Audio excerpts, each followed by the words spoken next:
At first, I never really minded working the overnight shift at the 7-Eleven near my house, but that changed when they switched it from 2 staff members overnight to 1.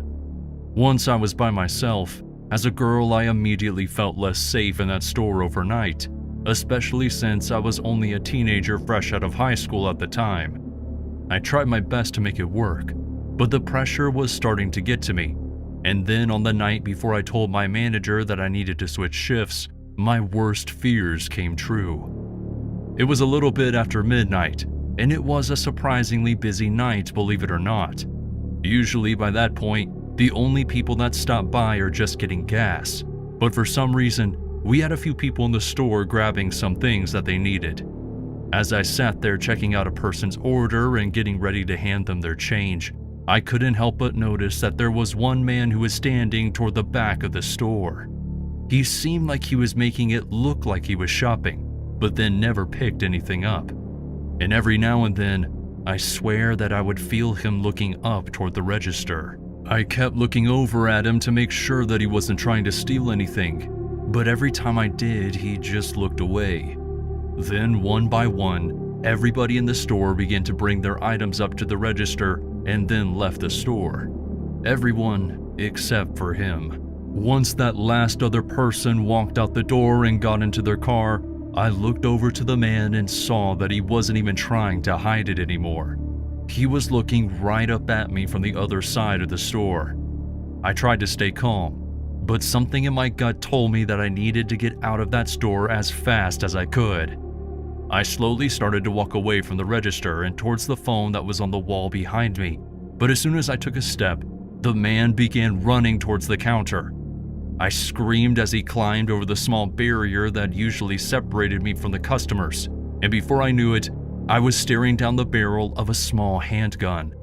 He began yelling for me to put the phone down as he continued to push the gun in my face, and once I did, he grabbed me by the collar and threw me toward the register. He demanded that I take the money out and give it to him, as well as wanting me to scan a handful of scratch-off tickets for him. I could hear him rummaging through the cigarettes on the wall behind me as I scanned the tickets, but I was too afraid to try to escape for fear of being shot. After I was all done, I hoped that he would just leave, but instead, he tried to pull me away from the counter. I tried to fight him off, but quickly realized it was pointless when I felt the hard metal of the gun hit me in the back side of my head. I could feel myself getting more and more lightheaded as the man dragged me across the store and toward the walk-in freezer. After dragging me inside, he dropped me onto the floor and then left me there to freeze. He closed the door behind me, and I'll never forget the sound of the lock latching from the other side. I tried to sit up, but the head wound was making my head throb. That was when I realized that he didn't take my phone out of my pocket before leaving me. I managed to slowly move around and muster the strength to pull the phone out of my pocket, but as I dialed 911, I started to get dizzy. And just as I heard the operator's voice answer, my head fell to the floor and I passed out. The next thing I remember is waking up in the back of an ambulance before being brought to the hospital to get a few stitches in the side of my head. Thankfully, the police were able to use the GPS from my phone to find my location and get help to me. The very next day, I called my boss and told them that I needed to switch off the night shift, and she totally understood. For a while, I was working midday shifts as a security guard over at a small hotel that was only 5 minutes away from my house, and I couldn't have asked for a better job. That all changed though when I got transferred for a week to work security over at an abandoned building that had just been purchased for remodeling. It wasn't so much the abandoned building part that bothered me at first, it was the overnights. I never really had good experiences working overnight as a security guard, and this certainly wouldn't change that. On my first night at the building, nothing seemed too bad. I had to do a few walkthroughs of the place, but for the most part, I was able to just sit at my desk in the front of the building and make sure that no one tried to vandalize the place or have any parties. I'll never forget how surprisingly quiet it was in the building on that first night. There was no electricity or plumbing active in the building at the time, so it was practically silent. That all changed on the second night. It was about 10:15 and I was just starting to do my second pass through of the building when I had to stop myself. I began shining my flashlight around as I listened closely. I wasn't quite sure what it was at first, but I could definitely hear a sound coming from deeper into the building. I slowly made my way down the hallway with my flashlight pointing forward, and as I got closer to the source of the noise, it continued to get loud. I stopped myself before rounding a corner as I took in a deep breath. Not knowing what to expect since I still couldn't really recognize the sound, I was hesitant to go any further. I listened closely, hoping to identify the noise, but all I could make out was this strange scratching sort of sound. That's when my head jumped to the conclusion that there was an animal somewhere in the building. Sadly, that wasn't the case, and I ended up being wrong. Before I realized that though, I walked around the corner with confidence, expecting to see some sign of raccoons or something in the hallway. But to my surprise, there was nothing there. I looked around and listened to reassure myself that the scratching sound was coming from that direction, and then I continued to walk toward it. I was standing in the middle of the hall when the sound was loudest, and I quickly realized that it was coming from the other side of the wall. At that point, I still expected it to be some sort of animal to be in the wall because of the scratching noise, but now I was thinking I might have to check each of the rooms to see where it got in from. But again, I was wrong. I slowly approached the entrance to the room that I was closest to and got ready to place my hand on the door and open it. I took in a deep breath, hoping that there wasn't anything dangerous on the other side, and then slowly opened the door and stepped into the room. I almost jumped out of my skin when I looked toward the wall that I heard the scratching sound coming from, because to my surprise, instead of an animal, I saw a person crouched over in the corner, clawing violently at the wall. I tried to step back out of the room without them noticing me, but as the floorboard creaked when I took the weight of my left foot off of it, they snapped their head in my direction. Even though I was clearly looking at a grown man, it was almost as if I was staring down a horrifying predator as he bared his teeth at me and began to scream as violently as he was clawing at the wall. I started to step back out of the room as fast as I could when the man stood from his crouched position and began running toward me. I slammed the door shut behind me and began running through the building back toward the front entrance.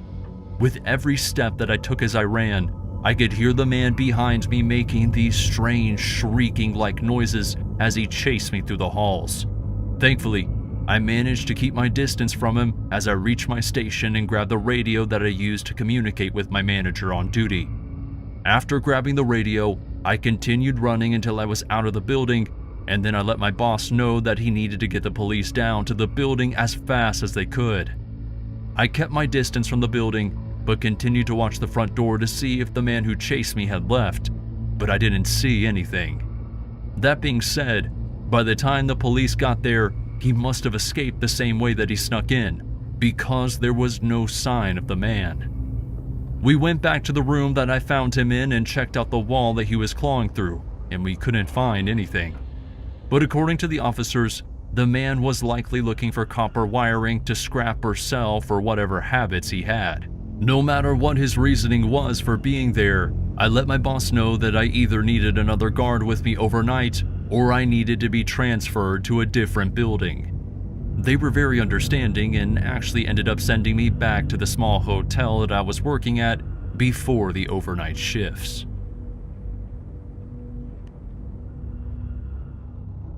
My first maintenance job was for a building in Chicago back in 1996. And to this day, I can say that I've never worked another job like it. The position was for an overnight maintenance worker / building superintendent, and as soon as they offered me the job, I took it. It came with an office in the basement that I shared with the daytime workers, and I got 3 days off every week, so all in all, it didn't seem too bad on paper. But I learned pretty quickly that I would need to entertain myself because there weren't a lot of problems that needed my attendance overnight. According to the other workers though, that wouldn't be the case during the winter with all of the pipes freezing, so I tried not to get used to it. It was probably the middle of my second week on the job when I got my first official call, and it was up to a new resident that had moved in on the 4th floor. He called in saying that water wasn't coming out of the shower head, so I grabbed my tools and made my way upstairs as fast as I could, eager to show that I was capable of doing good work. And when I got there, I was relieved to find that it was a really easy job. In fact, he probably didn't even need to call me, because the only problem was that the water hookup to the shower was turned to the off position so the water wouldn't pass through the pipe. All I had to do was turn the valve and they were good to go. However, as I went to say bye and to wish them good night, the man stopped me to thank me for my work.